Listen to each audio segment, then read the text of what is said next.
Hello, I'm going to go through this Indie Writer Quick Reference Guide fairly quickly, primarily because some of it's outdated. This is version 1.0 that I created a couple of years ago as part of the Faith to Write website, one of the freebies that you can download. But I'm interested in getting your feedback to revise it and release version 2.0 very soon. This book is meant for individuals like yourself, perhaps, that want to publish their own fiction. Now, the things that I go over are pretty basic for an experienced writer, but someone who's just starting out, perhaps, has never heard of some of the things that I'm about to go over. Like I said earlier, it's going to be pretty quick.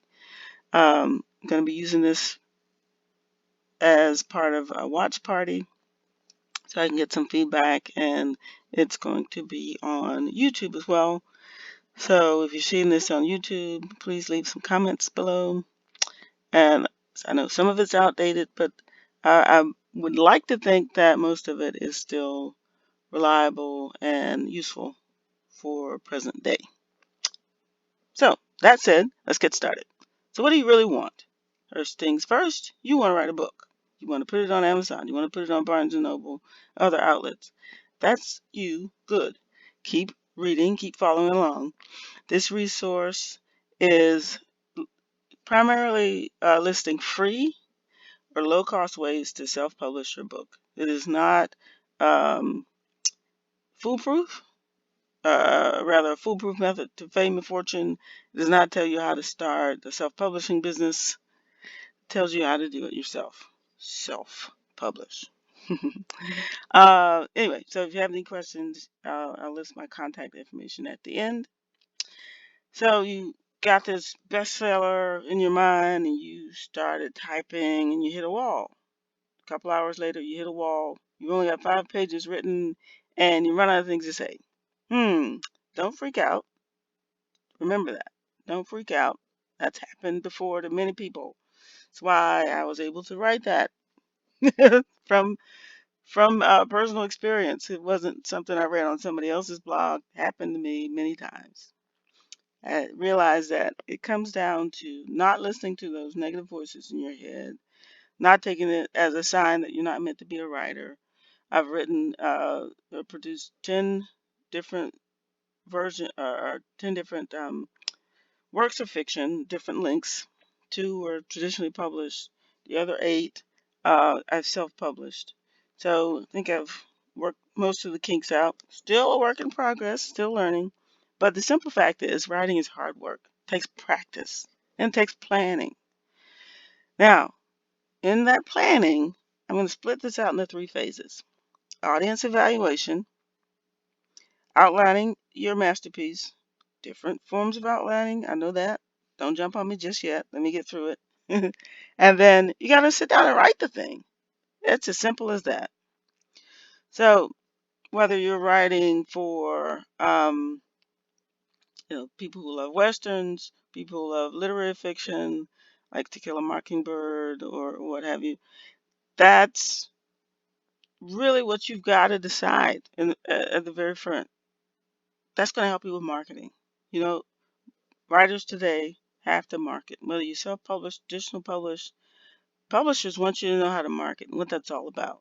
It starts with knowing where your book's going to fit in. The second part, you're successfully completing that work, hopefully, by following a plan. Whether that plan is some notes written on a napkin or a convoluted Excel spreadsheet of all the interactions with the characters, that's your plan. You follow that plan. Yeah, there's some adjustment along the way, but you're following that plan. And then you sit down. You've written, it's done. You've turned off that inner editor. You have completed it.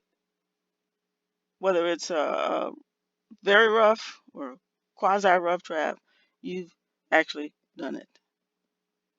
Sure, you might have doubts.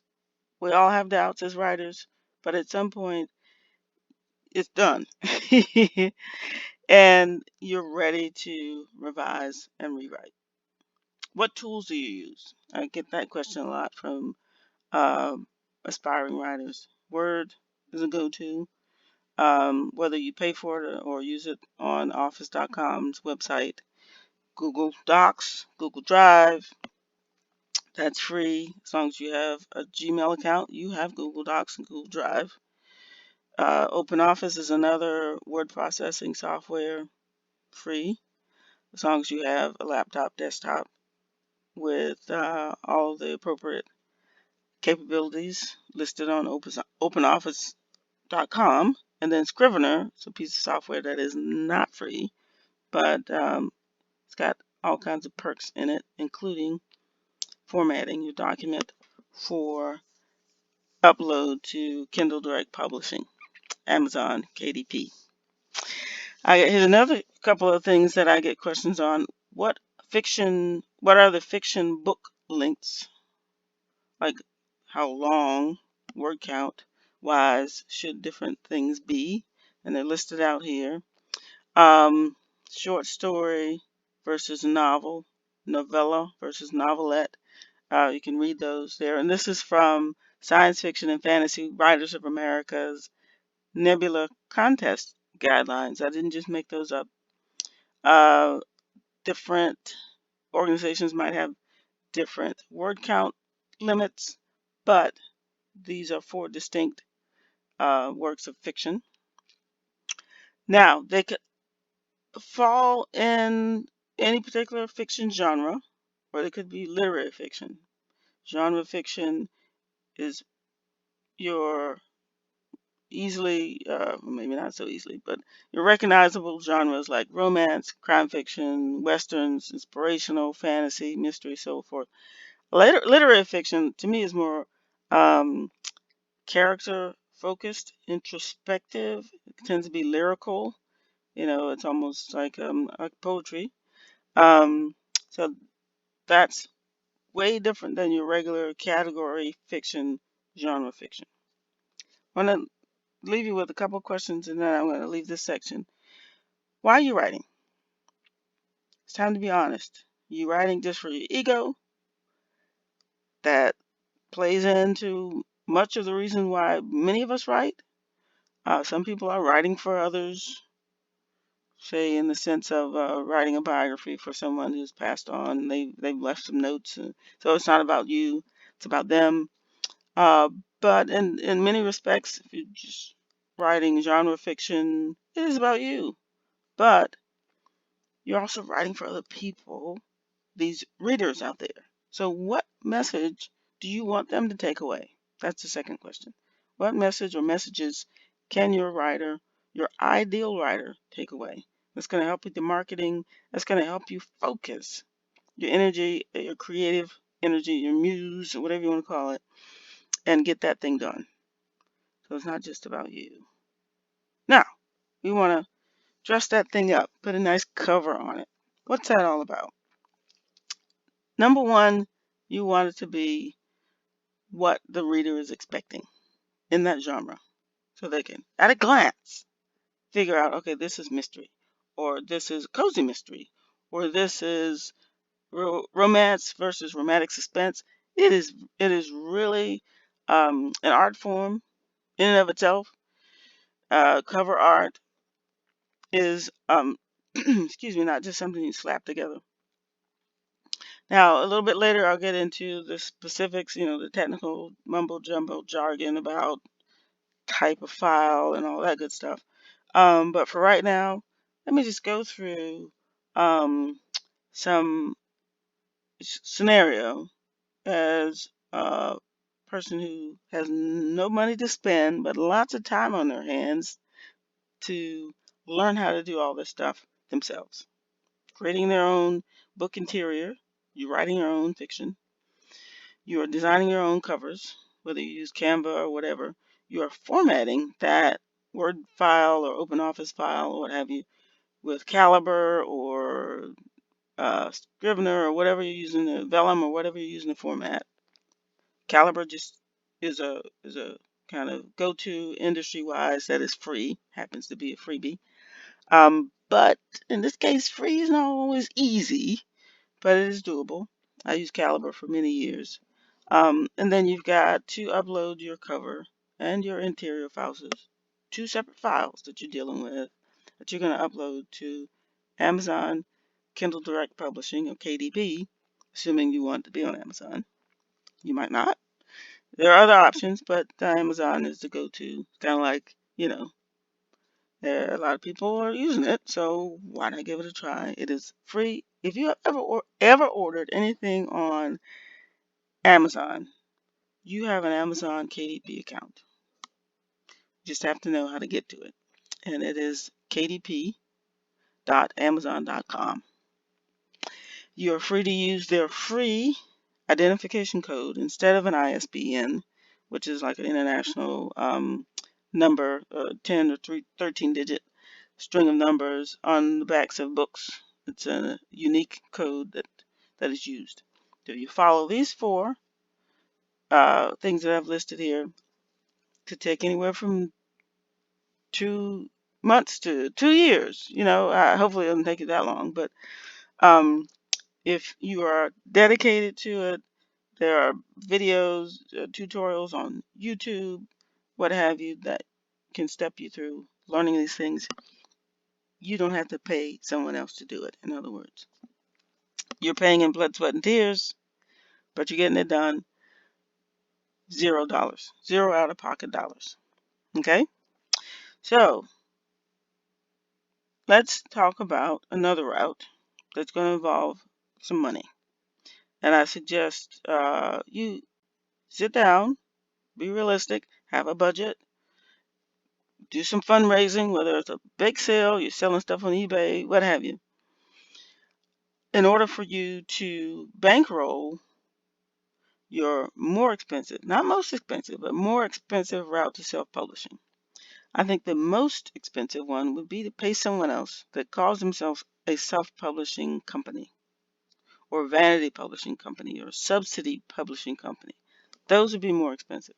This is only slightly more, $275. With the right marketing, you've thought about who's your ideal reader, where it would fit, and you really hone down on making that cover look like it fits in that genre. You've written a book that fits in that genre, then your chances are better at recouping, whether that's 275 or 575 or whatever. So you've written your book, maybe it's 3 months tops. You proofread it and self-edit it as best you can. Then you pay someone upwards of maybe 500, depending on the length of the book, to line edit, or maybe even do a substantial edit, a substantive or topic edit that would cost more. Then you pay someone to do the cover. Now there are indie freelancers that do covers anywhere from 50 to 100, depending on whether it's an ebook cover or a full cover. Ebook would be just a single image, like you're looking down at the front cover from the top. So, whereas with a paperback, it's a file that will eventually be printed.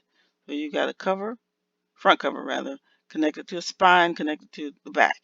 So that's typically a PDF, maybe a JPEG, huge file that is sent to the printer and becomes that physical book. In addition to the interior files that have been formatted, whether it's with Microsoft, InDesign, Caliber, Scrivener, Vellum, whatever you use for your interior files. You can do those yourself, like I outlined before, or hire someone to do that. Some websites do give as freebies or allow you to pay a subscription So you can get some pre-formatted Word documents, Word templates, which is what I'm alluding to. Also using the Kindle template plugin for MS Word. At the time of this recording, that was still useful. But as Word changes, I'm not sure if Amazon will continue to support that plugin. And then you've got the ISBN that you can pay for your own self, for your own use. It is, like I said, a unique identifier for that one work. You can't use it for several works of fiction. It's only for that particular work. At the time of this recording, at the time of this printing, it was for one single ISBN at isbn.org. It was $125. Then same deal with uploading. You doing it yourself. That's totally free. So on the low end, you're shelling out around $275. Can be more expensive, but know that the thing that I'm stressing here is you can do it. You're managing all these pieces, all these bullet points. You're either making a decision to pay someone else to do it. You're managing that process, checking in with your freelancer.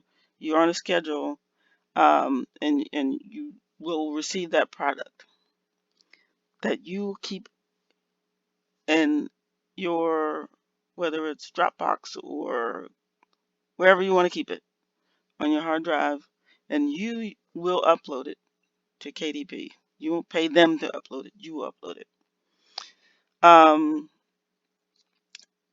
In the right formats, in the right specs. The format that Mobi, or rather that KDP wants, is a Mobi, a .mobi file. And there's certain specifications for the size of the cover that could be a JPEG or PDF, depending on whether that's a ebook cover or a paperback cover. Guidelines are given on Amazon for all of that. I'm going to skip the Smashwords portion, but if you want to know more, I can send this file to you. Just drop me a line.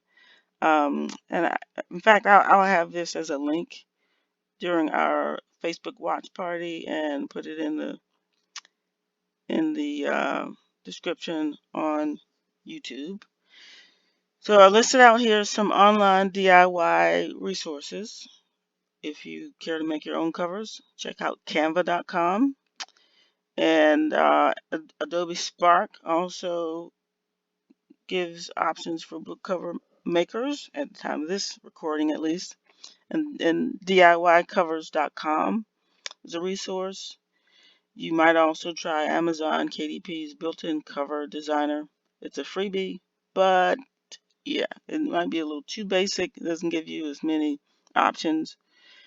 And they're, at the time of this recording, they were easily distinguishable. Like, yeah, you used that Amazon cover creator, didn't you?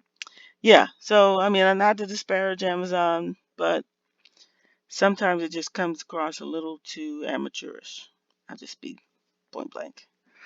And then for stock imagery, you've got the free sources here I've listed. Just some of them. There are many others.